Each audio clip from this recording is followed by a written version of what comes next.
సర్పంచ్ ఎన్నికల్లో మీరు విఫలం. మీ నియోజకవర్గాల్లో ఆశించిన ఫలితాలు రాలేదు. రెబల్స్ను పట్టించుకోకపోవడం వల్లే చీలిన ఓట్లు. ఫలితంగా ప్రత్యర్థులకు లాభం. కార్యకర్తలను కాకుండా మీ బంధువులను అభ్యర్థులుగా నిలబెట్టడం వల్లే పార్టీకి నష్టం. భవిష్యత్తులో ఇలాంటివి మళ్ళీ జరిగితే ఊరుకోను. పనితీరు మార్చుకోకుంటే చర్యలు తప్పవు. 18 మంది ఎమ్మెల్యేలకు సీఎం రేవంత్ వార్నింగ్. ఇది ముందుగానే కనుక ఒక రివ్యూ చేసి ఒక హెచ్చరించినట్టయితుంటే బాగుండేమో ముఖ్యమంత్రి రేవంత్ రెడ్డి. ఎమ్మెల్యేలు కానీ ఆయా సంబంధించినటువంటి జిల్లాలకి ఇన్ఛార్జ్ మంత్రులు నియమించినటువంటి వాళ్ళకి కానీ దీంట్లో ఎలాంటి భేషాజాలకు పోకుండా మా బంధువే, మా బామ్మార్దే కదా, మా మామ కొడుకే కదా, లేకపోయినట్టయితుంటే మా అల్లుడే కదా, లేకపోతే మా కులపోడే కదా, మా బావే కదా అన్నటువంటి ఉద్దేశంతో టిక్కెట్లు ఇస్తే పూర్తిగా నాశనం అయిపోయింది. గ్రామాలలో సర్పంచ్ ఎన్నికలలో ఆయా మండల పార్టీ అధ్యక్షులు వాళ్ళ సంబంధించినటువంటి బంధువులకు ఇచ్చుకోవడం, ఎమ్మెల్యేలకు సంబంధించినటువంటి ఆయన భజన చేసేటువంటి బ్యాచ్కి టికెట్లు ఇవ్వడం వల్ల అసలు ప్రజల్లో కనీసం కూడా వాళ్ళకు సానుభూతి కూడా లేదు. వాళ్ళ పట్ల వ్యతిరేకత ఉంటే వాళ్ళకి టికెట్లు ఇచ్చిండ్రు. దేనికి ఇచ్చిండ్రు అంటే పార్టీ అధికారంలో ఉన్నదా గెలుతాం కావచ్చని. కానీ తీరా చూసిన తర్వాత ఎవరికైతే టికెట్, చాలామంది రెబల్స్ గెలిచిండ్రు. ఇలా పార్టీ నుంచి, కాంగ్రెస్ పార్టీ నుంచి టికెట్ ఇవ్వకుండా రెబల్స్ నిలబడితే రెబల్స్ గెలిచిండ్రు. కొంతమంది టికెట్ రాకపోవడం వల్ల వేరే పార్టీలకు వెళ్తే ఆ పార్టీలో గెలిచిన వాళ్ళు. ఇవన్నీ పరిగణలోకి తీసుకోలేదు కాంగ్రెస్ పార్టీ. ఏంటంటే ఒంటెత్తుపోకూడదు. కాంగ్రెస్ పార్టీ అంటేనే తెలుసు కదా ఇక అందరికీ, మనకు అంతర్గత ప్రజాస్వామ్యం ఎక్కువ అని. ఇది మరీ ఎక్కువైపోయింది ఈ ప్రజాస్వామ్యం వీళ్ళకు. కాబట్టి ఎక్కువ మంది ఓడిపోయారు. దీన్ని పునఃసమీక్షించుకునేందుకు నిన్న 18 మంది ఎమ్మెల్యేలతో ముఖ్యమంత్రి రేవంత్ రెడ్డి వార్నింగ్ ఇచ్చినట్టుగా తెలుస్తా ఉన్నది. పంచాయతీ ఎన్నికల్లో అనుకున్నంత స్థాయిలో సర్పంచ్ స్థానాలు గెలిపించుకోలేకపోయిన ఉమ్మడి వరంగల్, మహబూబ్ నగర్, నల్గొండ జిల్లాలోని 18 మంది ఎమ్మెల్యేలపై సీఎం రేవంత్ రెడ్డి సీరియస్ అయినట్టు తెలిసింది. ఇటీవల TPCC chief Mahesh Kumar Goud, party రాష్ట్ర వ్యవహారాల ఇన్ఛార్జ్ అయినటువంటి మీనాక్షి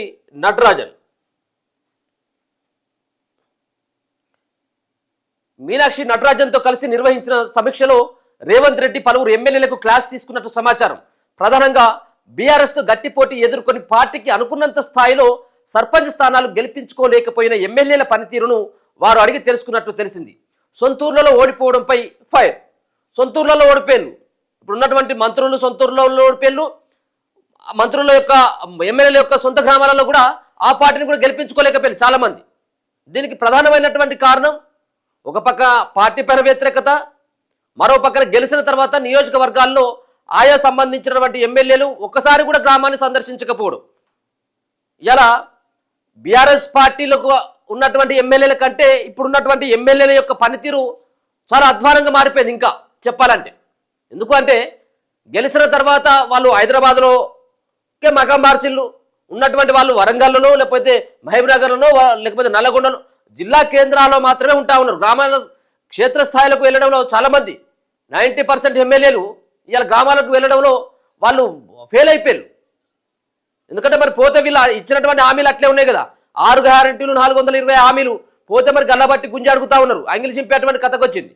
కాబట్టి ఎవరు కూడా పోవట్లేదు. కాబట్టి గ్రామాలలో ఆ విధమైనటువంటి వ్యతిరేక తీర్పు ఇలా కాంగ్రెస్ పార్టీ పైన స్పష్టంగా స్థానిక సంస్థల ఎన్నికలు కనబడింది. ఆహో ఓహో జబ్బలు గుద్దుకొని వాళ్ళంతా కూడా ఇండిపెండెంట్గా గెలిచినటువంటి వాళ్ళు మా వాళ్ళే, రెబల్స్ గెలిచినటువంటి వాళ్ళు మా వాళ్ళే.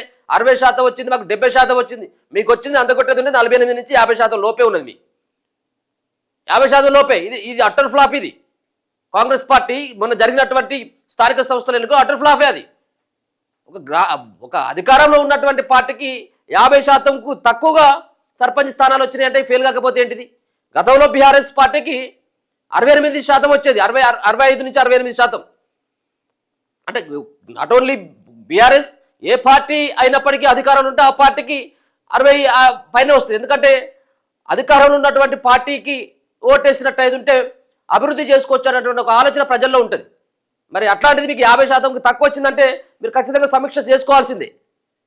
ఇప్పుడు మీరు అన్నటువంటి వరంగల్ కావచ్చు, ఇంకా కొన్ని జిల్లాలలో చాలా అటర్ ఫ్లాప్, చాలా కాంగ్రెస్ పార్టీ చాలా మైనస్ ఉంది. సొంతూరులో కూడా ఓడిపోయారు. పంచాయతీ ఎన్నికల్లో కొందరు ఎమ్మెల్యేల సొంత ఊర్లోనే కాంగ్రెస్ బలపరిచిన అభ్యర్థులు ఓడిపోవడంపై సీఎం రేవంత్ అసంతృప్తి వ్యక్తం చేసినట్టు తెలిసింది. తక్కువ స్థానాలు వచ్చిన ఆయా జిల్లాలోని ఎమ్మెల్యేల పనితీరును ఆయన గట్టిగానే ప్రశ్నించినట్టు టాక్. కొన్ని ప్రాంతాల్లో స్థానిక నేతల మొండి వైఖరితో పార్టీకి నష్టం జరిగిందని, కొన్ని ప్రాంతాల్లో సదరు ఎమ్మెల్యేలు తమ సొంత బంధువులను అభ్యర్థులుగా నిలబెట్టడం ద్వారా నేతల్లో ప్రజల్లో అసంతృప్తి వచ్చిందని, అర్హులైన కార్యకర్తలను కాదని వ్యవహరించిన తీరు సరికాదని ముఖ్యమంత్రి అన్నట్టు సమాచారం. కనీసం పార్టీకి వ్యతిరేకంగా పోటీ చేసిన రెబల్స్ను బుజ్జగించలేకపోయారని, వారిని సమన్వయం చేయడంలోనూ సదరు ఎమ్మెల్యేలు సరిగా వ్యవహరించలేదని, ఫలితంగా ఓట్లు చీలి ప్రత్యర్థి పార్టీలకు ప్రయోజనం కలిగిందని సీఎం ఆగ్రహం వ్యక్తం చేసినట్టు పార్టీ వర్గాల ద్వారా తెలిసింది. నేను మొన్న కూడా ఒక ఉదాహరణ చెప్పిన, నేను స్వయంగా కూడా ఉన్నా. వర్ధనపేట సంబంధించినటువంటి ఎమ్మెల్యే కేఆర్ నాగరాజు ఒక గ్రామానికి సంబంధించినటువంటి 2-3 నిలబడితే కాంగ్రెస్ పార్టీ నుంచి, మరి వచ్చి కనీసం ఆ ఊరు కూడా రాలేదు. మీ ఇష్టం, మీరు ఎవరెవరైతే నిలబడ్డారో వాళ్ళే పోటీ చేయాలి, గెలిచిన వాళ్ళు నా వాళ్ళు అని కాంగ్రెస్ పార్టీ నుంచి 2-3 నిలబడ్డారు. కనీసం బుజ్జగించాలి కదా, వాళ్ళలో వీళ్ళలో ఊగోంచబెట్టాలి కదా. ఓ ఎమ్మెల్యే ఒక పెద్ద స్థాయిలో ఉన్నాడు, ఓ పెద్ద లేక దిక్కున్నాడు కదా. అదేం లేదు. అక్కడ ఉన్నటువంటి ఇంకో వ్యక్తి వాళ్ళ బంధువుకు టికెట్ ఇవ్వడం, దాంతో ఆయనను కాదని చెప్పేసి మొత్తానికి ఊర్లోకే రాకుండా చేసిండు. అక్కడ గెలిచేటువంటి సీటు ఓడిపోయా. అంటే ఇటువంటిది కేవలం ఒకటే కాదు, ఉన్నటువంటి చాలా గ్రామాలలో ఈ విధమైనటువంటిది. సొంత బంధువులకు ఇచ్చుకొని, సొంత వాళ్ళకు ఎవరైతే రిలేషన్ ఉన్నారో వాళ్ళకి డబ్బా కొడతారో వాళ్ళకి ఇచ్చుకొని టికెట్లు ఇలా కాంగ్రెస్ పార్టీని బోధపట్టిల్లు ఉన్నటువంటి లీడర్లే. ఇక రిపీట్ అయితే ఊరుకునేది లేదని చెప్పేసి గట్టిగా హెచ్చరించినట. పంచాయతీ ఎన్నికల్లో వ్యవహరించినట్లు రాబోయే ఎన్నికల్లో వ్యవహరిస్తే ఊరుకునేదే లేదని ముఖ్యమంత్రి రేవంత్ రెడ్డి 18 మంది ఎమ్మెల్యేలకు వార్నింగ్ ఇచ్చినట్టు తెలిసింది. ఎమ్మెల్యేలు తమ వైఖరి మార్చుకోవాలని, పార్టీ క్రమశిక్షణకు లోబడి పనిచేయాలని, అశ్రద్ధ నిర్లక్ష్యాన్ని వీడి పార్టీని క్షేత్రస్థాయిలో బలోపేతం చేయాలని సూచించినట్టు సమాచారం. పనితీరు మార్చుకొని ఎమ్మెల్యేలను గమనిస్తున్నామని, భవిష్యత్తులో వారిపైన పార్టీ పరంగా కఠిన చర్యలు తీసుకునే అవకాశాలు ఉంటాయని సీఎం అన్నట్టు పార్టీ వర్గాలు చెబుతున్నాయి.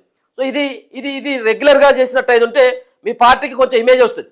మీరు రెగ్యులర్ కనుక ఇటువంటి కార్యక్రమాలు కనుక చేసినట్టు అయితే ఉంటే, ఏది 1 మంత్కి ఒకసారి ఎమ్మెల్యేలతో రివ్యూ మీటింగ్ పెట్టి ఆ సంబంధించినటువంటి పల్లెల్లోకి ఎన్నిసార్లు వెళ్తున్నారు, ఏ పల్లెలకు వెళ్ళింది మీరు, ఈ నెలలో ఉన్నటువంటి మీ గ్రాఫ్ ఏంటి, ఈ నెలలో ఆయా నియోజకవర్గాల్లో మీరు చేసినటువంటి డెవలప్ ఏంటి అన్నటువంటి దానిపైన మీరు సమీక్షా సమావేశం పెట్టి వాళ్ళతోటి కనుక ముఖాముఖిగా మాట్లాడేటువంటి ఒక ప్రయత్నం చేస్తే ఆ ఎమ్మెల్యేల యొక్క ప్రవర్తనలో మార్పు వస్తుంది, వాళ్ళ తీరులో మార్పు వస్తుంది.